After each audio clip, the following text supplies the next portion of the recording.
First, let me explain one thing to the women out there because it's not explained thoroughly enough.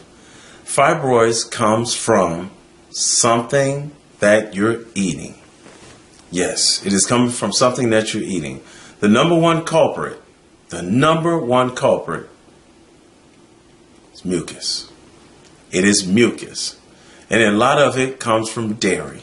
It comes from dairy. And one of the reasons why I say it comes from dairy is because they're tampering with the food that these farmers are tampering with the food that we're eating. So picture this, if you will. I've seen them make a chemical that they put in the feed for chicken, cows, and pigs to grow fatter faster. Now, I'm not speaking out of speculation. I'm speaking strictly out of me and my experience. I used to be a truck driver, and I used to deliver packages from center to center. And one day, I was delivering to this center, and it was a place that made that powder. They made this chemical. That place was so stinky, it was unbelievable. And one day I asked him, "What are you all making here?" And he told me, "We are making a chemical that you put in the feed for chicken, cows, and pigs to make them grow fatter faster." And I was like, "What?" So the cow is eating this. It is getting into his bloodstream, therefore getting into his flesh, which also means when they milk this cow, it gets into the cow's milk. Now, did you know one of the biggest culprits, or maybe I should say a few of the biggest culprits out of that process is cheese and ice cream? Because dairy is in cheese and ice cream.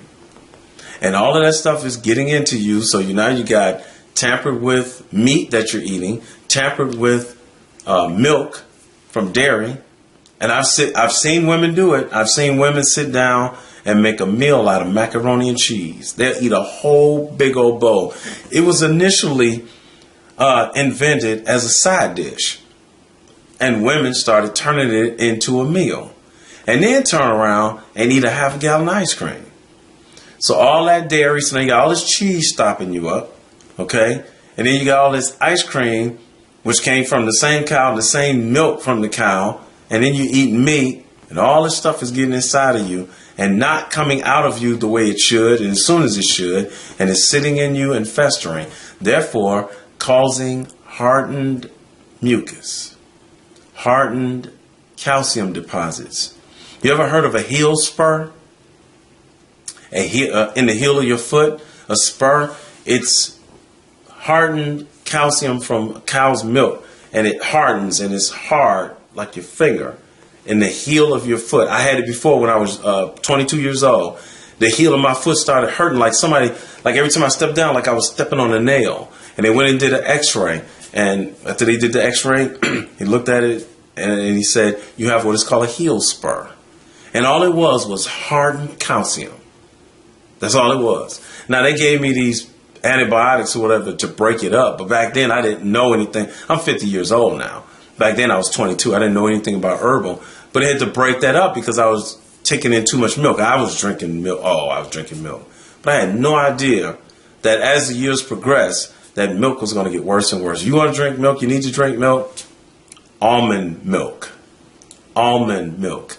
You say, "Well, we're supposed to drink." Okay, cow's milk is made for the baby calf. Mother's milk from her breast is made for the baby. The mother's milk is made for the human, for the baby.